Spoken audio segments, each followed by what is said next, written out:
CM સાહેબનો પગ લક્ષોની ઠેકડી ઉડાડતા મજાક અને મશ્કરી કરતા તત્વો જરાક શરમ કરો, શરમ. આ કોઈ આલી મવાલી નથી, આપણા ગુજરાત રાજ્યના મુખ્યમંત્રી છે, મુખ્યમંત્રી. આવો મારે જેટલું કામ કરે છે ને એ તમારા માટે અશક્ય છે. દિવસભર એક પછી એક કાર્યક્રમો કરવા, પીએમઓના આદેશનું પાલન કરવું, ગુજરાત રાજ્યની જનતાને, પૂરી જનતાને એ સાચવે છે.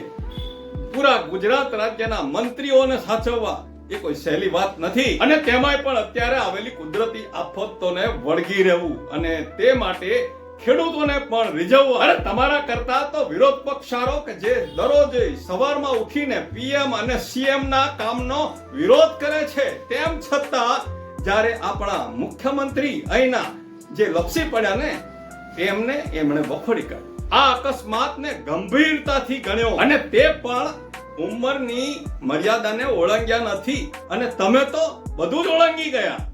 અને કેટલાક લોકો પોતાની ટીઆરપી વધારવા માટે આપણા રાજ્યના કરતા હરતા અને સન્માનિત વડીલ, જેને કહેવાય વડીલ, એવા સીએમ સાહેબની તમે મર્યાદા ભૂલ્યા છે. મર્યાદા. શરમ કરો, શરમ, બેશરમીઓ.